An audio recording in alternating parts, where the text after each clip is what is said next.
ndinorota ndichirara nemunhu but ndisina munhu wandiri kurara naye but zvitoitika like real zvokuti unenge uchitoita like une munhu wauri kurara naye mausiku and then kana ukapepuka anotowana nhengo yakatomira zvokuti haitorari inotomira zvokuti unogona kutoti ko why ichimira ini ndakarara zvinhu zvinondikahlamadzira kuti munhu akarara zvichirudzii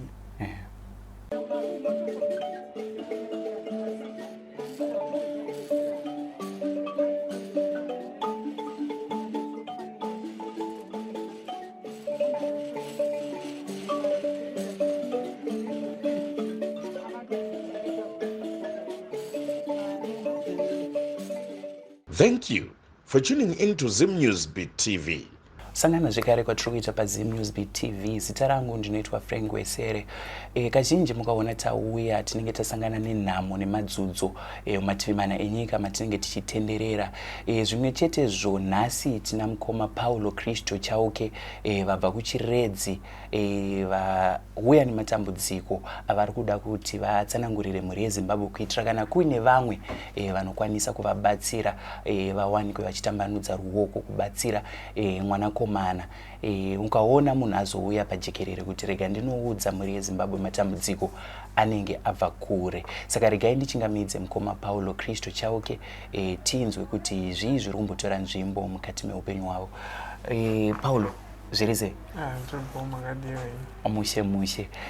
Kuri sei uchiredzi? Kuchiredzi kuri nani. Beta. Hamuna kuya nenzimbe? Nzimbe hatina. Koinda magutsa asi kuisa nzimbe mazano. Musadaro ndatofara ndikati mukoma wangu zvati ari kuuya pamwe achangondigiroka nzimbe dzondomboswera ndichingirina zora nasi.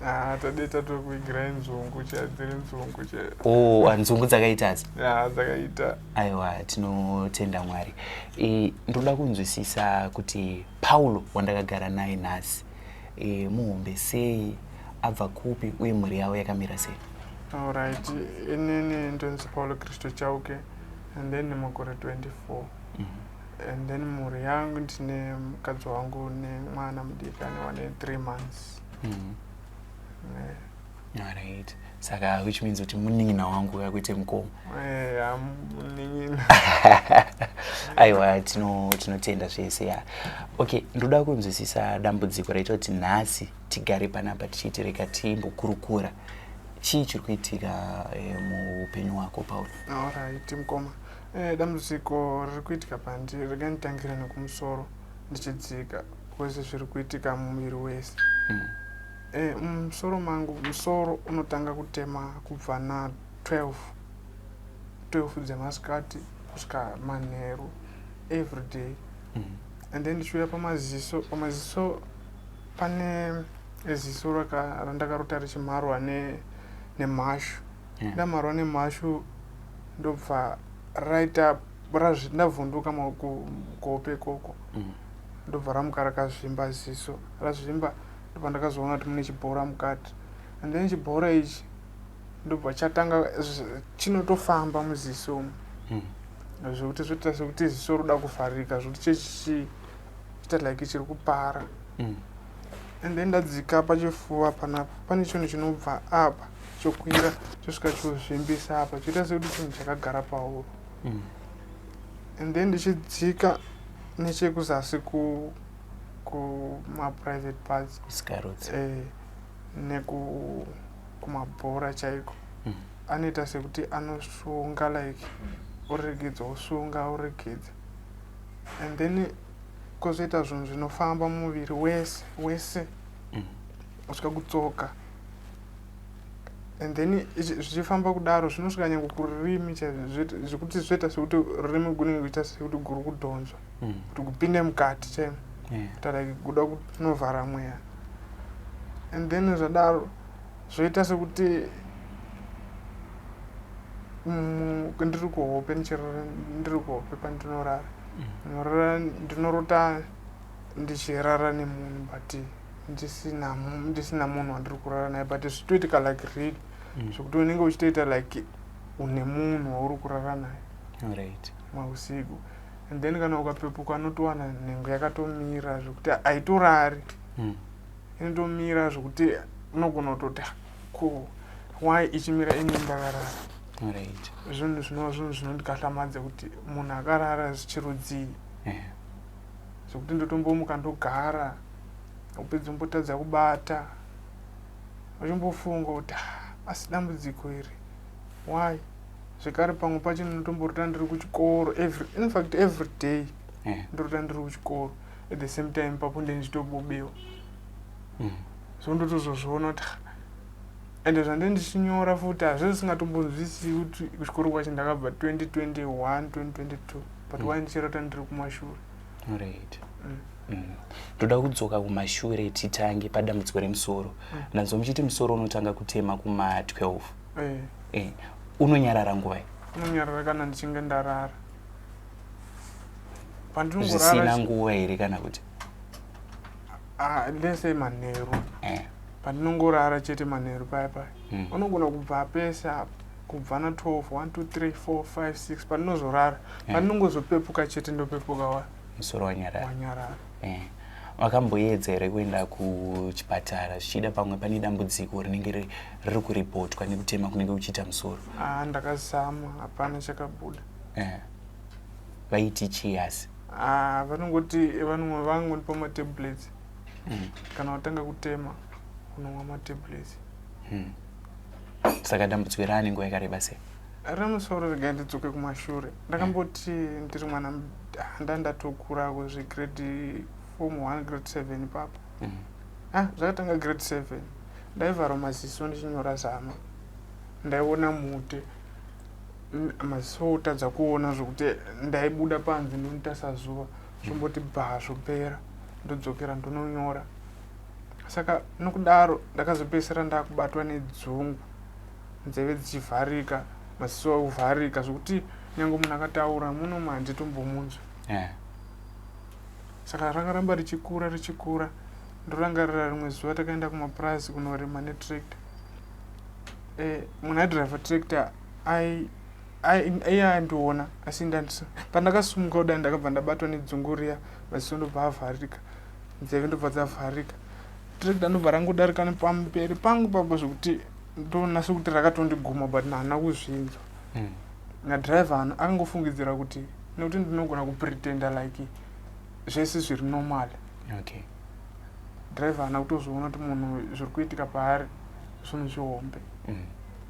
Pakutsanangura kwamuri kuita ndirikunzwa muri kuti dambudziko iri rakatanga muchiri grade 7 form 1 handiti? Idambudziko rakaitika muchiri mwana. Vabereki makambovataurira here kuti ndine dambudziko randirosangana naro rekuti ndirotemwa nemusoro, maziso ari kuita mute, nzeve dzovharika zvokuti ndinenge ndisingasanzwi kana kuziva zvinenge zvichitora nzvimbo? Vabereki ndakavatsanangurira asi nozvava mukukura kwedu vabereki vangu vakasiyana. Saka ndakarerwa kanokwana kuita ka4 mumisha dzakasiyana. Ndizvozvo. Saka mukutsanangurira mai vakasvika vakanditi ina handisiwo mumusha minyi. Saka handingakwani munhau dzemumusha minyi. Muzviziva kuti vanhu kumusha kwenyu vakamira sei. Baba vangu ndakavatsanangurira vakanditi enda kiri kuchipatara unotarirwa kuti njere dzako dzichiri right. Ndiye ipapo uchiri grade 7 form 1 pavakakuudza mashoko iwayo? Izvi zvava zvegore rino. Ngatimbodzokera ipa tichiri mudiki kuti dambudziko raitika uri mwana wechikoro uri kutya pena maexam maziso ari kuita mute, nzeve dziri kuvharika unenge usisina zvauri kuziva uchiudza vabereki dambudziko iroro? Pachokwadi handina wandakataurira apa nekuti zvinhu zvandaiisa mumwoyo ndanga ndisina munhu wekuchemera. Baba vangu vakaroora umwe mukadzi nazvino vachinaye. Amaivo mai vaitondiona sekuti ini ndiri munhu anokipa masikireti ende nyange kuvaudza ndandisingakwanisi nekuti ndandisina munhu anga ari padhuze neni. Asi wakakipa kasikireti because haunova wakaudza panguva yacho? Handina, kutaura chokwadi handina. Ndakazotanga kutaura nhau gore rapera ndopandakabuda pachena ndichiudza family yese umwe neumwe ndichiti angatitsvagepi kufamba tigadzirise zvunhu. Baba ndipo vakandipindura mashoko iwayo. Vakati chii? Vakanditenda kuchipatara unotariswa kuti njere dzako dziri right. Vakatosumuka vakaenda vakandisiya. Katonototi nawe yangu haingatambiriki. Asi mumhuri munenge mune hama dzakati wandei nekuti ndanzo muchitsanangura kuti takatsanangura semhuri munana bamunini munana tete makamboedzera kupotera kune vamwe vasiri baba bamunini ndo voga vakazvitambira nazvino nyangwe ndikavaudza kuti dambudziko iri ndazodii vanozvinzwisisa kuti mwana ari kutambudzika asi nyangwe tikafamba tiri tega nabamunini hazvibudisi chimiro nekuti vamwe vese vari kuramba ende kwatinenge tichifambawo tinenge tichinzi uyai naningi asi munhu haungamutendesi ndanzwa muchiti kuhope makamarwa nemashu ndo pakabuda bundu riri paziso zvakafamba sei kuti zvinhu zvaitika kuhope muzotoona paziso pane zvatoitika zvakatora nguva yakareba sei zvakangoti pamakamarwa muchipepuka mutoona ziso razvimba here chii chakatora nzvimbo pandakamarwa neziso munoziva kuti kana uri kuhope unogona kuti maziso anogona kungomuka obvious andomuka akazvimbirira paunorara handina kubva ndazvifungidzira kuti ziso richamuka rakazvimba mangwana asi mangwana acho ndakatomuka ziso razvimbirira kudai ratobuda zvokuti raitoonekwa kuti maziso anga akasiyana makambonomatariswa rasi handina kumbonomatariswa but inini nekutarisa kwangu pagilasi ndakatoona kuti rakatotsvuka mukati chaimo ndikutoona kana izvezvo nyangwe ndikatsikirira kudai kudai ndinotochinzwa chibhora chirimo ende chibhora ichi ndakachikwiza apa chaiva apa futi pachifuva ngoreva kuti chimwe changa chiri paziso chimwe chiri pachipfuva kana kuti ichocho ndo chinongofamba chakatanga chiri apa ichechi pandakakwisa ichi chikapera ndo pandakazorota ndichimharwa nemashuku kuziso ndokubuda ichi but pane chimwe chandotombonzwa futi uku kumaprivate nechepachibva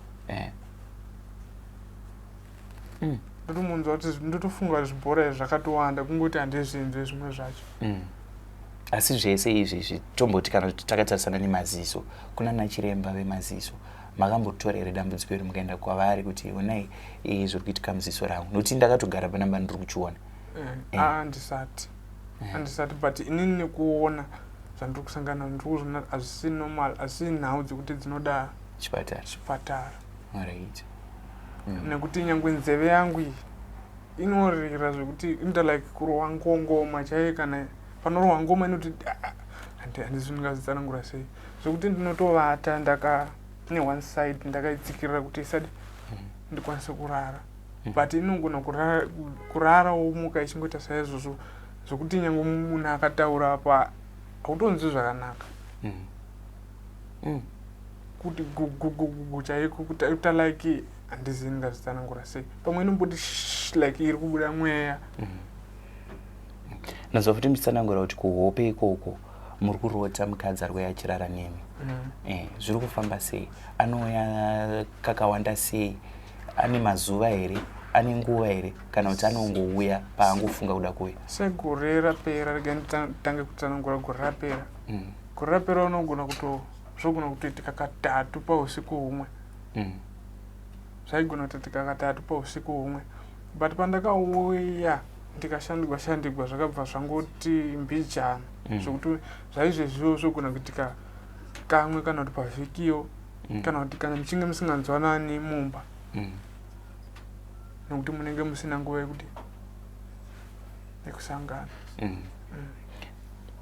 iko zvine zvani muri kuti anouya kamwe pavhiki koimimi bonde nemukadzi mumba richiri kufamba rinotofamba asi kuti nhau inenge iripo mai zvoita like zvava zvokuti munhu wakungogara uchingoda bonde nguva nenguva zvisina limit yekuti kana obvious munhu womurumewo kana wabva mukurara nemukadzi mutombotorawo zvinguva but ndotonzwa kuti like kachishavi kaya hapana here zuva rekuti mukadzi uyu abva animati akauya pamwe pacho munhu zvinogona kurara naye kana ka3 pausiku toti mukadzi uyu auya marara naye handiti then mukadzi wenyu chaiye wamuri kuona obva amukowa achida bonde hazvina here matambudziko hazvakupai kana kuti hamusati masangana nazvo zvinotoitika obvious hazvichatoshandi nekuti watopedzwa newe kudhara asi semukadzi anoto zvimwe zvacho anotozviona kuti kana ndotombomutsanangurira kuti paita dambudziko apo pane munhu anga achindishandisa. Saka zvinowanzoitika nguva iyi, zvinongoitika usiku chete here kana kuti dzimwe nguva even masikati?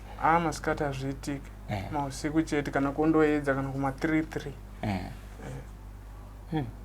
Asi iye mukadzi ari kuzvitambira sei kuti pauya dambudziko murume wangu ane munhu waari kurara naye kuhope? Munozva kuti ipapo pane kukwesherana nyangwe nazvino izvi. Munenge muchingoti padiki makonana, mwedzi kana kuti pavhiki, kuti Sunday kana Saturday kana paweekend makonana. Hamutauri mese, saka hauzizivi pane pfungwa yemunhu. Pamwe pacho anotombofunga kumbozvisiyawo because mukufamba takambofamba akasvika akaudzonza zviri nani utize neupenyu hwako nokuti what's next ndiwe uri kufa. Paakamborwara achigeza asingamiri kwegore rese ipapo. Saka maizvifambisa sei? Makambomutsvagirawo rubatsiro here? Ndoziva kuti semunhu wechirume kana nguva yeuda bonde yasvika unotonzwa kuti ndakuda munhu wangu iye ari kugeza gore rese. Makamubatsirawo sei? Pamakafamba pacho zvainzi chii? Akatanga kufamba iye ndobva asvika akanzi munhu ane nhau dzese, munhu ane problem hombe nekuti mweya uri kusvikira pamurume wako. Murume wako anofanirwa kuuya kuna atange kubatsirwa iye nekuti ndiye ane dambudziko hombe. Taenda ikoko akasvika akanditi ndoda kukubatsira, ndobva atiitira zvaakatiitira. Asi akataura kuti mhepo dzekumusha kwenyu ndodziri kukonzera kuti mukadzi ageze kuti musawana nguva yekude yekusangana. Apa pachangobva kushayika mwana ane 2 weeks akangogomera ndobva atofa, iye haana kumbozomira kugeza. And then zvadaro taitirwa minamato yatakaitirwa zvakabva zvamira, asi gore ratokwana because ndaizama kwese zvichiramba kumaprofeti zvichiramba, ndobva amira iye kugeza, ndopakazobata mimba yemwana watina izvezvi. Zvebonde hawangoshingirira semurume apa pasina dambudziko nokuti unenge wakatarisira mukadzi mumwe. Vamwe vandosangana navo vachitaura nyaya yemukadzi uyu anouya kuhope achirara newe kana kuti achirara murume anenge achirara kana nemunhukadzi. Vamwe vanotaura kuti ndinenge ndisisina basa nemukadzi wangu kana nemurume wangu wanenge ndichigarisana naye mumba, nekuti dzimweni dzenguva kune uyu ari kuuya kuhope hanzi zvinenge zvaakunaka kupfuurawo ari mumba. Inini kwangu hazviitike. Ndotonzwa kuti dei ndasangana nemukadzi wangu kana zvaitika kuhope ndinotoshaya hope nekuti shungu dzangu dzichiperera pakuti ndiani munhu ari kuzvikonzera nokuti ndendakufunga zvakanyanyisa. Hazvindi affecti kuti ndisarara nemukadzi. Ndinoti neshungu kuti ngatifanirwa kusangana ende zvichitoitikawo saizvozvo zvokuti zvemukadzi wokuhope zvikunakirwa nemukadzi wokuhope ndinozvifila kuti it's not normal. Saka munosangana unotomuka uchitoona watoproducer here, bose makasangana munhu anotoproducer here. Toona watoproducer. Saka aringave dambudziko futi riri kusvika, ndazomuchitaura kuti dzimwe nguva ndonzwa mabhora anga achitonga ari kukaka. Ndona ndo pandinoona pamwe sekufunga kwangu ini ndotoona kuti pamwe ndakutoura kuti nditsachaita mwana kana futi kusangana nemukadzi pamwe ndo zvinenge zvakurirwa kuti kukata magetsi wawo zvibve zvadhakwa zvamuchose. Saka mabhora aya anokaka after wasangana nemukadzi here kana kuti nyangwe ndiri kunoku ipapo ndakatogara panapa ndechitozvinzwa anenge achinyatsoita sei kukaka like kudhonzera anopinda udzoka kudhonza like handisingazvitsanangura sei zvokuti unotozvinzwa munyama kuti like kuti pakupedzisira kwacho anozvipedzisira kuti zarara paanenge akuregedza.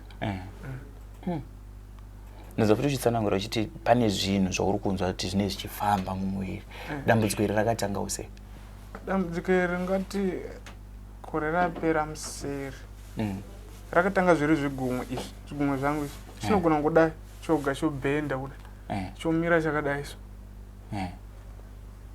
and then chamira chakadai chozongoregedza choga chodzokera and then ndobva papinda chinhu chakatanga kuroko gwekuleft apa chinhu changa chiri chii chakaita sei changudai like mabubbles anenge achitika paropa aya saka zvaitoonekwa apa kusvika chapinda mumuviri zvaakufamba pese pese saka chichitouya wakatochiona kuti ichi chinhu chichatondipinda ndaitochinzwa kuti chinodai paroka apa ndichitokwiza munyu ndichizama dzese nzira but chakapesera chatopinda mukati muropa chakufamba mese saka ndo zvinhu zvakazowanda nzeve dzakatanga last year nzeve dzakatanga dzichiti dhuma dzombovhura makore apfuura dhuma adzovhura dhuma ndikashamanga idzovhura but gore rapera mai dzangotanga kuti dhu dzisingamiri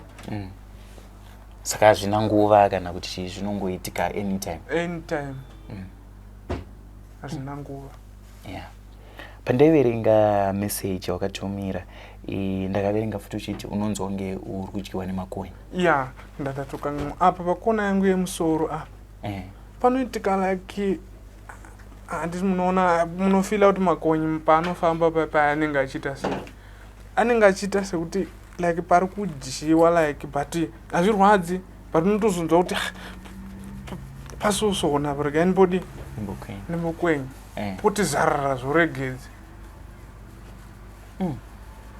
ndo zvimwe futi zvaakundikanganisa njere zvakuti ndakanzwa mukadzi wangu achindirondedzera achinditi zvangu achitaura kuhope nana handizvinzwisisi zvaunotaura hanzwaiti chi anatozondirondedzera because ini ndiye ndisingatodi kana kuzvinzwa nekuti muna zvazve zvichirwadza mumwoyo mako izvezvi enda kutozvinzwa apa pakona yemusoro saka zvakaoma sei kuti uri mwana baba varipo amai varipo asi vese vari kutadza kuisa musoro pamwe chete kuti vakubatsira dambudziko repera ndinoona sekuti zvakaoma handizivi kuti ndingazvitsanangura sei unoita sekuti uri nherera une vabereki kukurudzirawo kuti nyange mhuri yezimbabwe kusiyana kwevabereki kutambudzisa mwana ndo zvaakutora advantage kuti hakuna kwaunochemera hauna mumwe munhu waungaudza dambudziko kusvika wapenga kusvika wavharika maziso wangova munhu wokungoti unongogara handina munhu wokuchemera kunze kwana bamunini nana mai guru asi vatadze here kumbofambawo newe kana kuti muri kutofamba takafamba but vanhu vacho vatiri kufamba kwavari ini ndiri kuzvinzwa kuti apa ndanyeperwa apa ichokwadi unozvinzwa sei zvakafanana nekurapwa ukanzi taona zvakadai takuchikurapa kana ndarapwa ndinotonzwa mumiro mangu kuti ndarapwa panapa handina zvataugwa izvi inhema pane kumwe kwatakambofamba zvikanzi nhengo yako haisi kumira chichichi ndakatoona kuti idzi inhema idzi because hazisizvo zviri kuitika panjira adzawaitsoda kutobatsirwa kuti isamire nekuti ndiri kumuka mausiku ndoona yakamira zvinotorwadza zvokuti unotomuka ichitorwadza kurwadza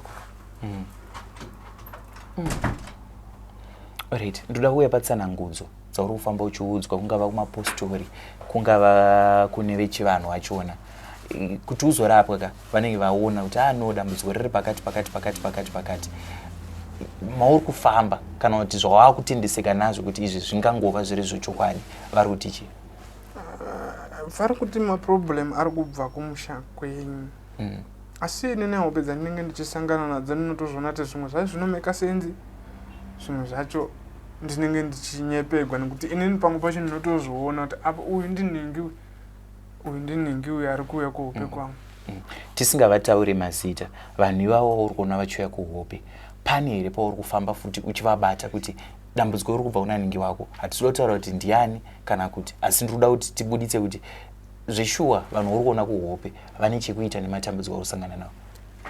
Ya chete kuti mukurota kwandinoita handiti ukarota munhu lese ukarota munhu 5 times achiita mabasa akaipa kwauri lese muchirwa unotozoona kuti chatiri kurira chii, kungosangana totorwa kungosangana totorwa unotoona kuti zvataurwa izvi zvinoenderana nezvandiri kuona kuhope. Kuhope handi kuhope because vanhu avava pavari kuuya handi vakasiyana, vanouya vachiita sei?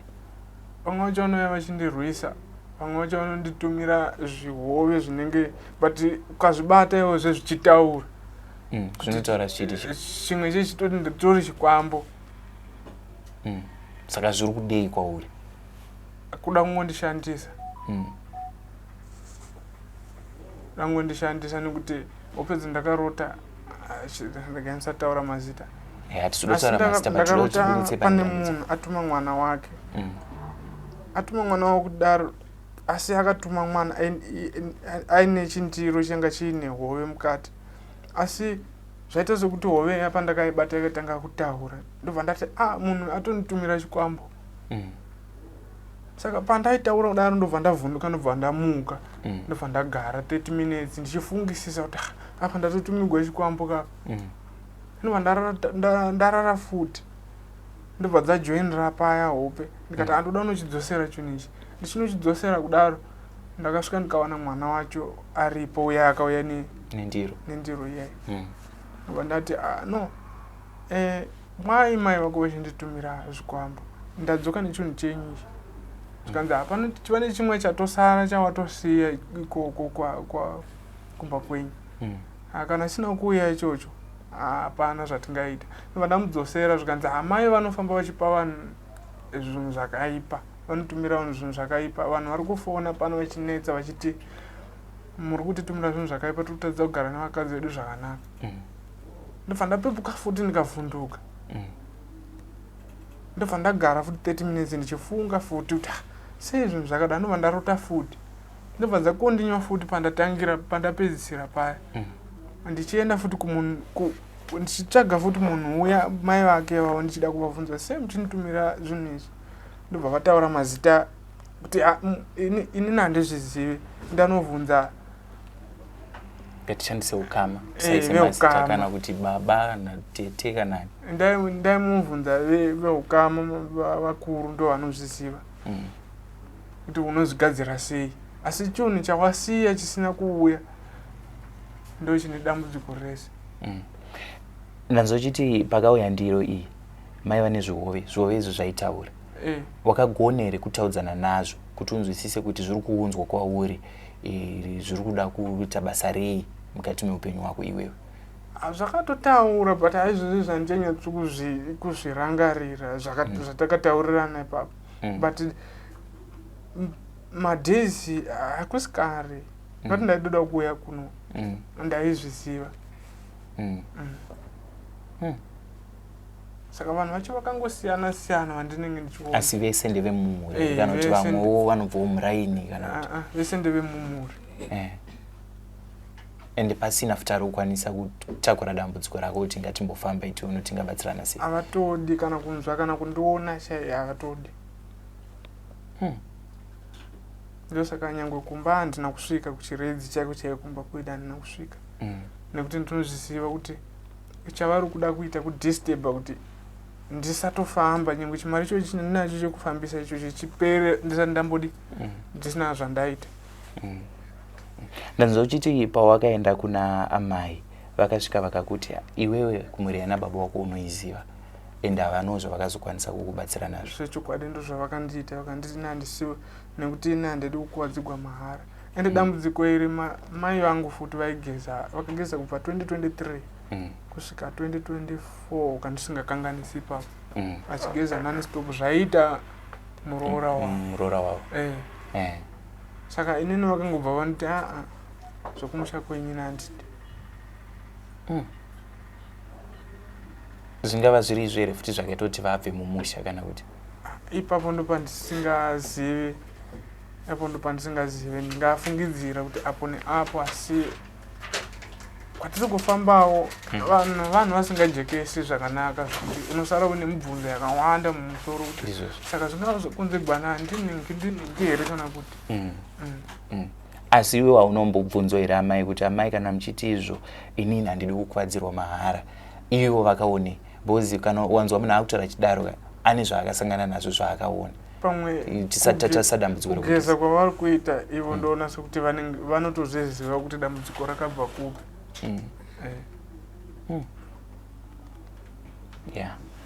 Saka iko zvine zvimurwere ari sei dambudziko rakapera here kana kuti achiri kutotera futi dambudziko rakapera asi rinongoti apo neapowo zvokungoti vhiki ino nevhiki kana kuti mwedzi uno anombojamba mwedzi unouya ameno kana zviri zvichikonzerwa nekuti ane mwana mucheche handiziye ipapo. Saka nhasi unoyu rubatsiro rwauri kutsvaga kumhuri yeZimbabwe rubatsiro rwakaita sei? Ndiri kutsvagawo rubatsiro rwokuti dai ndakwanisawo kubatsirwawo zvinhu zviri pandiri zvakaiswa nevavengi zvikwanise kubva ndikwanisewo kuraramawo zvakanaka ndikwanisewo kushandirawo vana vangu ndikwanisewo kuraramawo sezvinoitawo vamwe vanavo muupenyu nekuti kurwadza kwenyama hazvikahlamwadzi kunzwa kuti mweya wabuda. Kana kupengeswa kana nekuti ukatopenga usina imwe option yauchaita sekuti ndagara ndisingadiwo mumuri ndikangonzi ndaenda nenyika vamwe vanotaura vachiti uri kunzi uende nenyika usatombonzwika kuti waenda kupi ungopenga uchingoenda maziso asingaona sezviri kuitika muziso.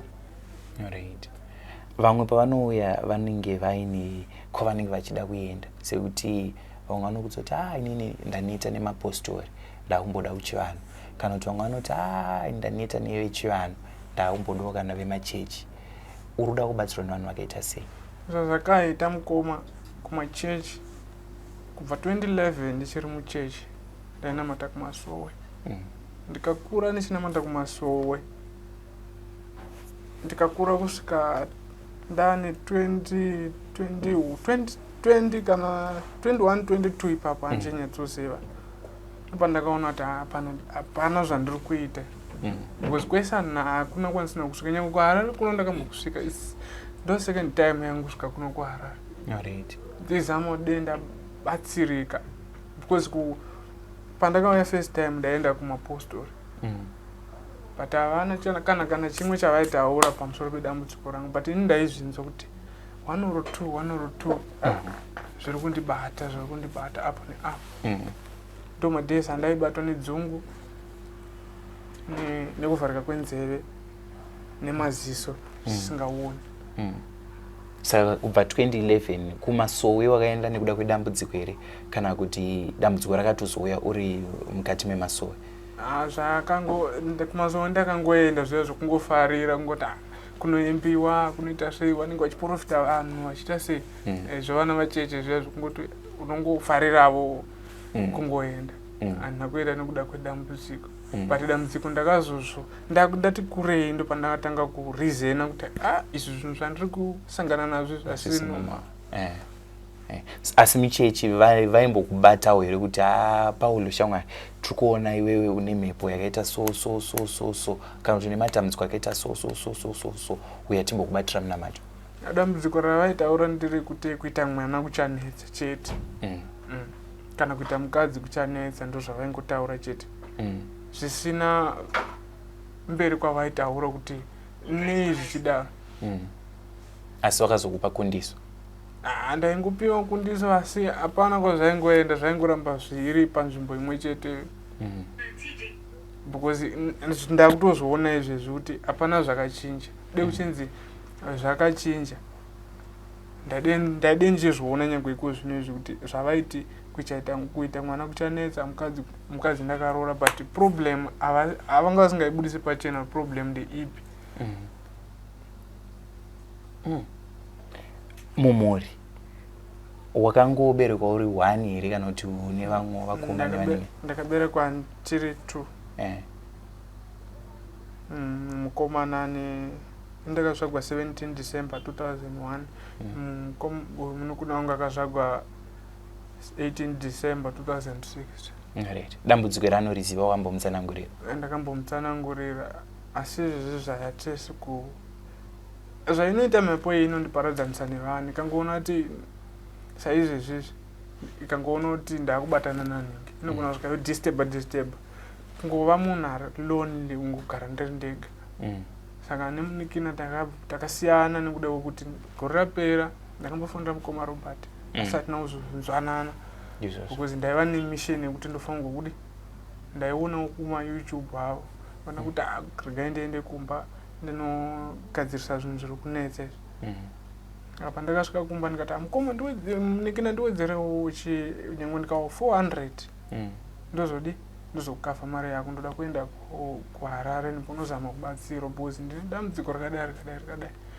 Mukomana akatipa mai vake akati kana mukoma wakati vanoda mari iya muudze kuti mari yakapinda asi handisi kuiona. Saka ndakabva ndatoona kuti apa pane matension atiri kuita, ndobva ndangosiyana nazvo. Yeah. Muri yeZimbabwe ndovimba manzwa Paulo Kristo, ndizvanditi Paulo Kristo Chauke achitsanangurira matambudziko aari kusangana nawo. Inyaya inorwadza, inyaya inosuwisa.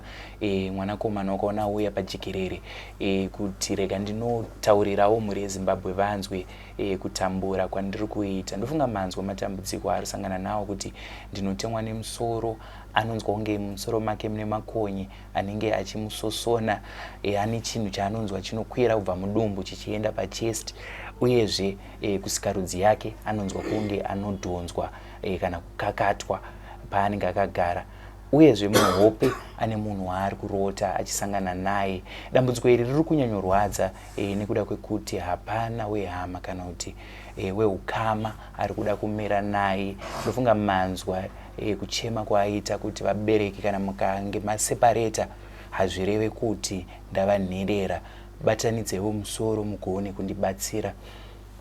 Muri yeZimbabwe tinoziva muri vanhu vane mwoyo murefu, vanhu vanotambanudza ruoko kana mumwe wedu achinge aita dambudziko. Kuchema kwaita munin'ina wangu Paulo Kristo Chauke kuti kana kuine vanogona kupfuudza dambudziko iri kuti araramewo upenyu sevamwe vese vari kurarama, akumbira kuti handichatarisa kuti muri vemachechi here kana kuti muri vechivanhu. Ndakasununguka kuti ndiuye mundibatsirewo dambudziko rangu riganuke uye ndizogonawo kurarama ndichishanda nekuchengeta mhuri yangu sezvinongoitawo vamwe. Ndakamirira ZimNewsBeat TV. Zita rangu ndinonzi Frengwesere.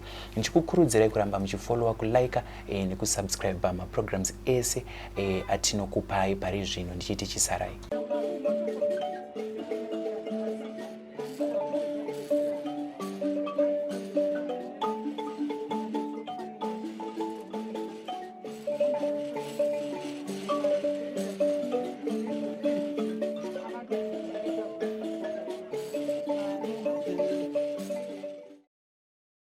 Thank you for tuning in to ZimNewsBeat TV.